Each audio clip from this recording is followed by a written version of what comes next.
da 11ª aula e da 12ª aula, tá? Porque na aula passada teve os problemas da internet, a gente não teve essa aula online, então a gente precisa fazer a revisão e mostrar também como foi o acompanhamento das últimas aulas. Vamos lá para os slides. Passa aí, por favor. Na 11ª aula, a gente trabalhou com os números reais, notação científica e problemas.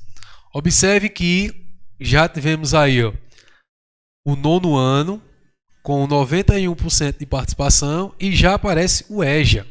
O EJA 4 que já também já está fazendo parte agora do 9º ano, tá?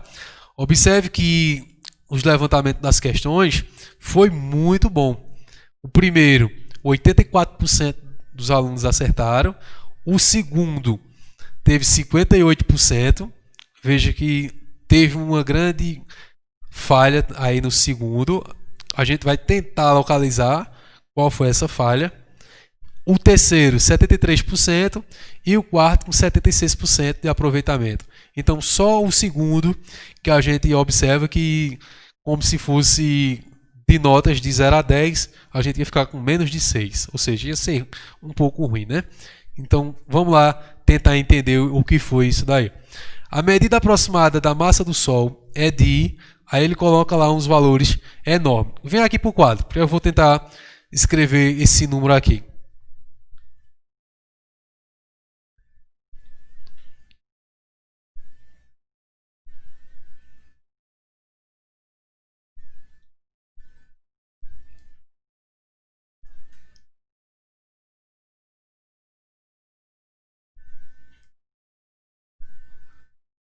Ó, o número ele está aqui escrito. Veja que é um número bem enorme, tá? Eu acredito que o erro de vocês foi o seguinte: vocês não lembraram de colocar a vírgula após o primeiro número significativo e a partir daí contar todas essas casas. Eu imagino que esse foi o erro. Eu observando aqui nas questões, tá? Então, se eu colocar a vírgula aqui, ó, vai ficar 1,99 vezes 10, mas o 9 já conta. Teve muitos alunos que não contaram o 9, só contaram o 0. Por isso que errou. Por isso que na letra A deu essa quantidade de erros. Que na letra A ele trazia com 28. Veja, se eu colocasse a vírgula aqui, como eu acredito que muitos colocaram, aí contaram 1, 2, 3, 4, 5, 6, 7, 8, 9, 10, 11, 12, 13, 14, 15, 16, 17, 18, 19, 20, 21, 22, 23, 24, 25, 26, 27, 28. Aí pegaram e colocaram o 28 marcando a letra A. Que na letra A teve 25% de pessoas que fizeram isso. E na verdade você tem que contar todas as casas após a primeira vírgula, que é após o primeiro número significativo. Então, o 9 também deve ser contado, e não só o 0. Então, como é que a gente tem? 2, 9, então ia aumentar de 28 e passava a ser, na verdade, 30, que foi quem marcou a letra C. No caso, a gente teve 58% de pessoas que fizeram isso. Olha, se vocês tivessem cuidado de ter contado os 2 9, a gente passava de 58, ia para 8 com 5, 13, 83% de aproveitamento. Isso eu tenho quase que certeza que foi o que causou o erro nessa questão. Mas vocês podem também interagir aí, tá? Coloca aí no Facebook, nos comentários. Coloca aí no YouTube também, porque erraram essa questão. Imagino eu que se esqueceram de contar esses 2 9. Sempre será primeiro número, coloca a vírgula. E a partir daí, conta todos os números. Como se esqueceram de contar esses 2 9, foi o que ficou faltando no expoente. Ok? Tudo bem? Vamos lá para a 12ª aula, fazer a correção da 12ª. Na 12ª aula, vamos lá para o slide. No slide, a gente observa que a letra A foi a correta. a gente teve 79,8% de aproveitamento, ou seja, quase que 80% de aproveitamento na aula passada, quando a gente está trabalhando com a questão de volume de prismas e cilindros. Na a questão 2, que foi a letra B, teve 77% de aproveitamento, também muito bom, quase que 8 em cada 10. O terceiro também foi muito bom, 73,7%, assim como o quarto, que foi 70% de aproveitamento. Então, essa aula aí praticamente foi perfeita. Vocês conseguiram ter uma noção boa sobre volume. Lembrando que na segunda unidade a gente teve uma aula sobre essa questão de volume, certo? Então, na terceira terá e na quarta também teremos aula sobre volume. É uma aula de suma importância, tanto para o fundamental quanto para o ensino médio e para a vida também. Vocês saberem qual é a capacidade de um copo, qual é o volume que suporta aquele copo, qual é o volume ou qual é a capacidade de uma cisterna, de uma caixa d'água, de uma lata de refrigerante, certo? Então, todos esses cálculos é interessante você ter esse conhecimento. Vamos para essa aula de hoje. A gente vai repetir a aula passada, ok? Trazendo uns exercícios diferentes. Também no formulário vai vir uns exercícios diferentes para vocês, para que a gente entenda perfeitamente esse conteúdo, porque ele é de suma importância para o cotidiano de vocês. É aquele conteúdo mesmo que você sabe em que vai aplicar na vida de vocês. Vamos passar o slide para ir para a aula? Vamos lá. Volume de prismas e cilindro. Observe que de um lado esquerdo eu tenho o prisma, está aí de roxo. Do lado direito eu tenho o cilindro. Veja a diferença de um para o outro. Tá? A gente vai entender qual é a diferença perfeitamente de cada um. Nessa aula de hoje a gente vai tentar resolver e elaborar problemas que envolvam medidas de volumes de prismas e de cilindros retos, inclusive com o uso de expressões de cálculo em situações do nosso cotidiano. Passa o slide aí, por favor. Volume de prisma. Observe que eu tenho vários modelozinhos aí de prisma logo do lado do nome prisma. Eu tenho um prisma de base triangular, onde o que sustenta ele é um triângulo. Tem um prisma quadrangular, onde o que sustenta, que a gente chama de base, é o quadrado. Prisma pentagonal, onde a base é um pentágono, onde tem 5 lados. E o prisma hexagonal, onde a base tem 6 lados. O volume do prisma é obtido pelo produto da área de uma de suas bases por sua altura. Operação garantida pelo princípio de Cavalieri. O que é que esse princípio de Cavalieri ele já pode nos fornecer? O princípio de Cavalieri ele diz que quando a figura ela sofre uma deformação, ela não vai perder o volume da quantidade. Exemplo, se eu pegar, por exemplo, 10 livros e empilhar eles bem organizado, retinho, eles vão supostamente alcançar, vamos supor lá, uma altura de 50 centímetros.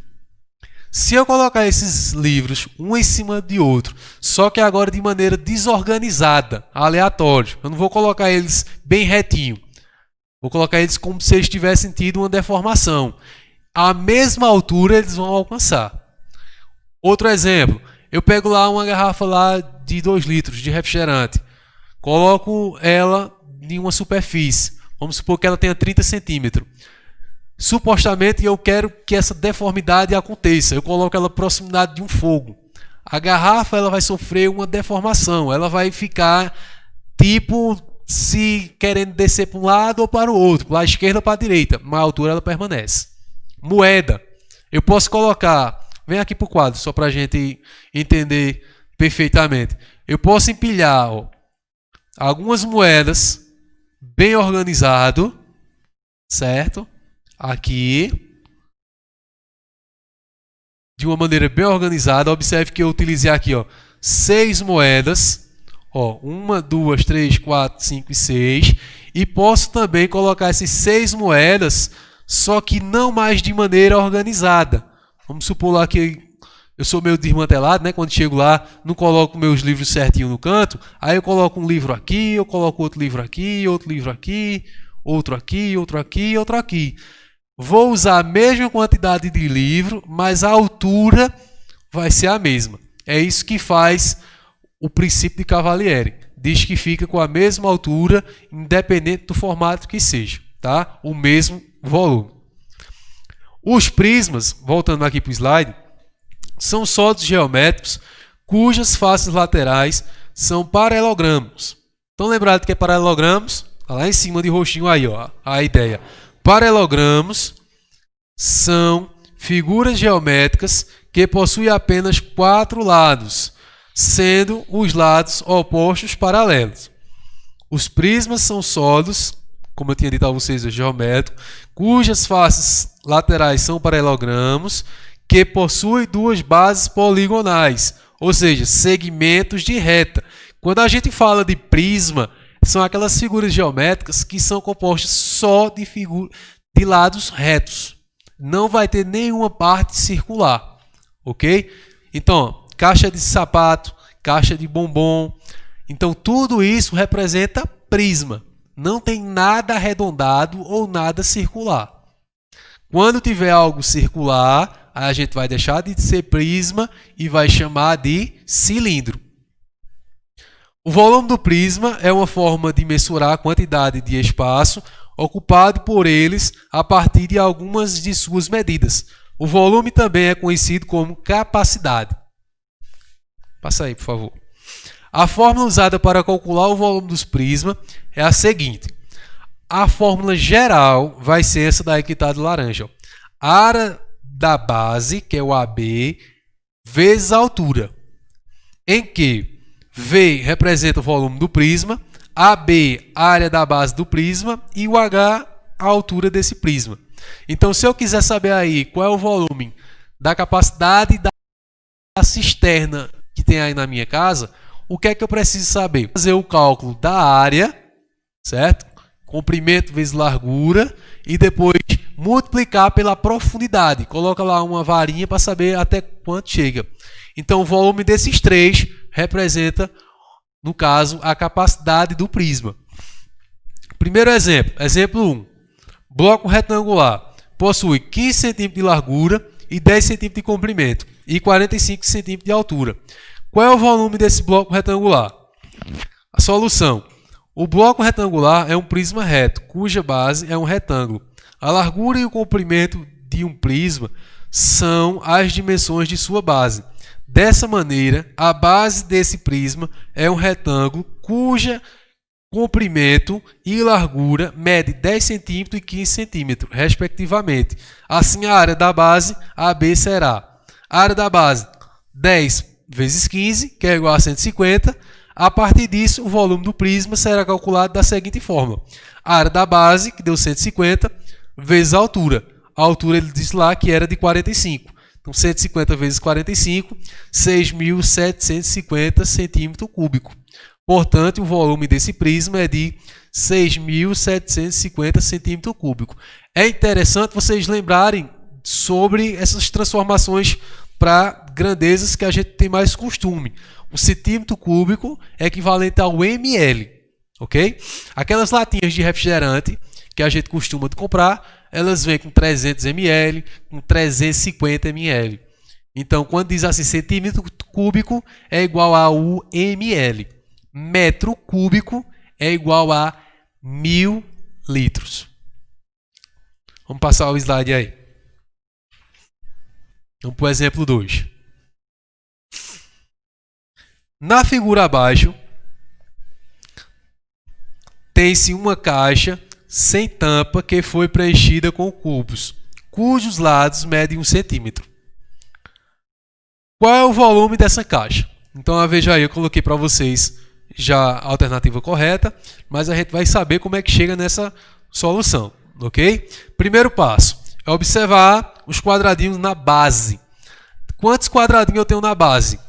De frente, eu conto 1, 2, 3, 4, 5.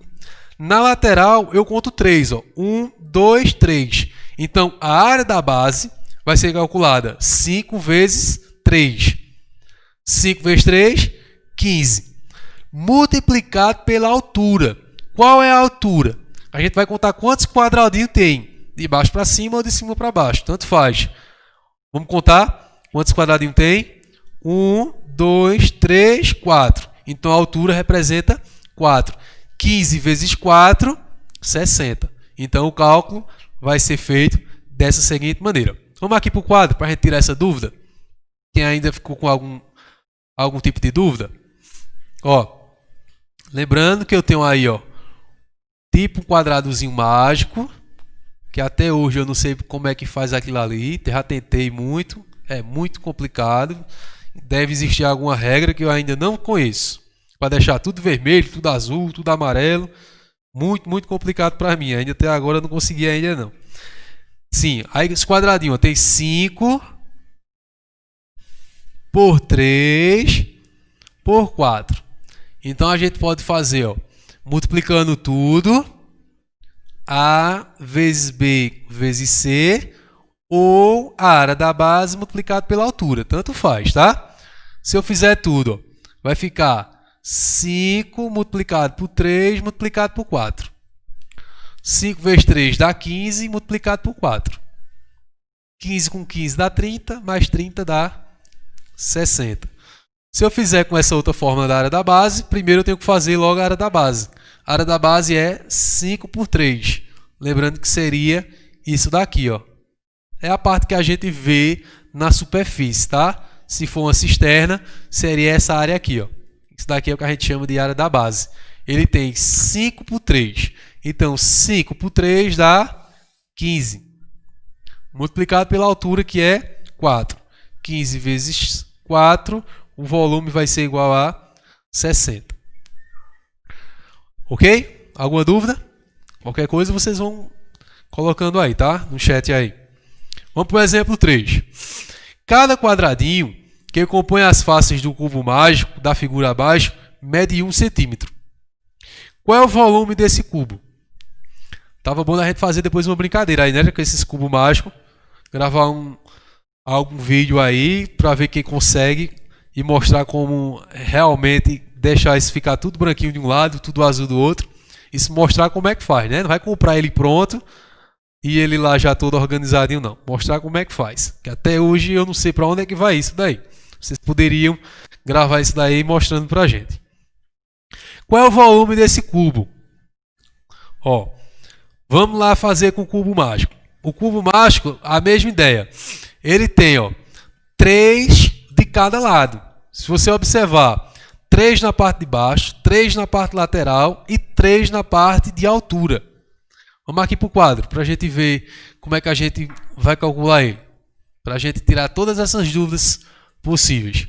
Tenho aqui o cubo mágico com 3 de cada lado. Vou tentar até desenhar esses 3 aqui. Ó, tem um quadradinho aqui, tem outro quadradinho aqui, tem mais outro quadradinho aqui. Na parte superior também tem 3. Tem um quadradinho aqui, tem mais outro quadradinho no meio e tem outro na parte de cima. Então, se vocês observar, 3 para cada lado. Então, a área da base, ou pode fazer A vezes B vezes C. A sendo comprimento, B sendo largura e C sendo altura. 3 multiplicado por 3 multiplicado por 3. Quantos quadradinhos eu tenho dentro do cubo mágico? 3 vezes 3 dá 9, que seria a área da base, multiplicado pela altura, que é 3. 9 vezes 3, 27. Então, eu tenho 27 quadradinhos dentro desse cubo mágico. Ok? Vamos lá para o cilindro. Passa o slide aí. Lembrando que, se você tiver alguma dúvida, depois volta aí lá no Seduc XC Play, lá no YouTube. Entra lá na playlist, procura nono ano, que está também juntamente agora com o EJA 4. Procura aula de matemática e revise quantas vezes for necessário. Ok? Cilindros. Um cilindro consiste de uma forma geométrica simples, com duas bases circulares, iguais e paralelas. Deixa eu tomar uma aguinha aqui.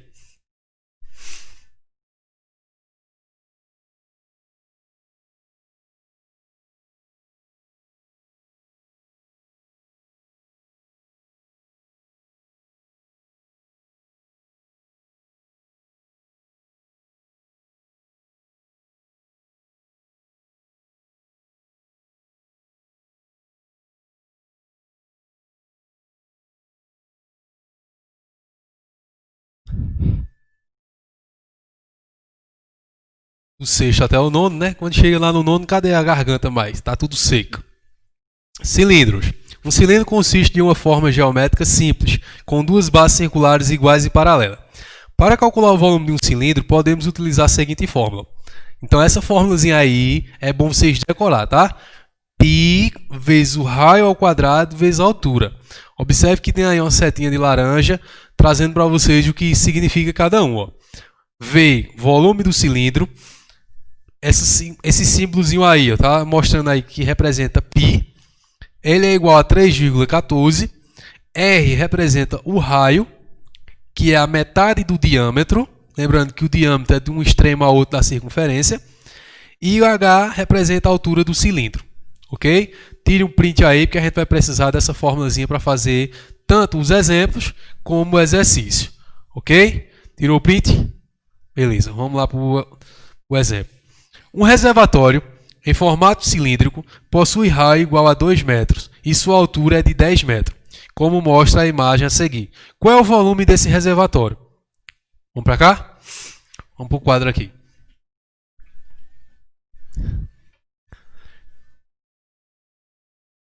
Ó, o reservatório está aqui, semelhante a uma latinha de refrigerante, não é isso? Só que ela com volume bem maior, com altura bem maior. Ela tem 10 metros de altura. Essa daí já seria o reservatório até da Compesa, com altura bastante significativa. E o raio com 2 metros. Lembrando que a base seria a circunferência, ok? E o raio, ó, é a metade do diâmetro. Então, aqui eu tenho o raio. O diâmetro, lembrando, seria tudo. Ok? De um extremo ao outro, a gente chama de diâmetro. A metade é o raio. A fórmula vai ser dada por π vezes o raio ao quadrado vezes a altura. Então, o volume é π. π é 3,14 ou a gente usar os dados que vem na questão. Tem muitas questões que pedem para a gente usar 3, mas nesse caso ele pediu mesmo para usar o 3,14 vezes o raio, que é 2, ao quadrado, cuidado de não esquecer desse quadrado, vezes a altura do recipiente, que é 10. Então, 3,14 vezes o raio ao quadrado, que é 2 ao quadrado, vezes 10.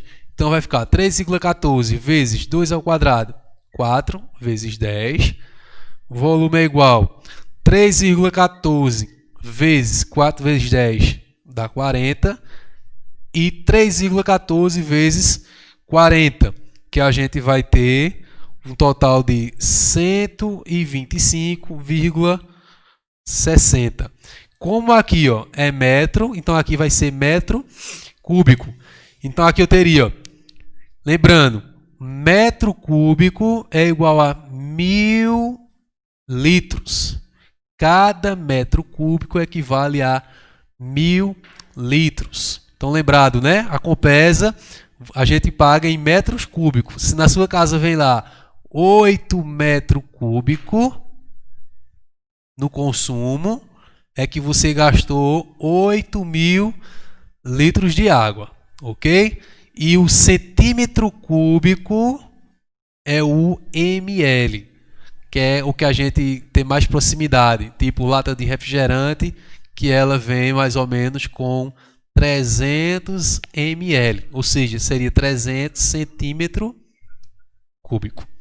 Beleza? Então aqui a gente teria, ó, 125.000 litros de água.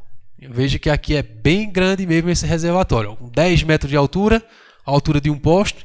Então, bastante água para se manter aí. Ok? Vamos lá para o exemplo 2, para a gente encerrar. Uma pessoa comprou 1 litro de leite e, após beber certa quantidade, colocou o restante dele em uma caneca de alumínio, na forma de um cilindro reto, com 10 centímetros de diâmetro. Ó, essa atividade eu vou deixar para vocês fazerem em casa, tá? Copiar ela direitinho, fazer ela em casa e tirar a dúvida com o professor e tirar a dúvida com o colega. Nessa questão, não esqueçam, ela está dando aí diâmetro. Diâmetro, estão lembrados o que é? A gente precisa do raio e não do diâmetro para a fórmula. Então, se eu der o diâmetro, você vai dividir isso por 2. Tem 10 centímetros de diâmetro, na fórmula eu vou usar o 5, porque eu vou usar o raio. Sabendo que o leite, ao ser colocado na caneca, atingiu a altura de 8 centímetros, pode-se concluir corretamente que a quantidade de leite que a pessoa havia bebido antes de colocado na caneca era. E o dado, ele diz aí que não é para usar pi 3,14 não, viu?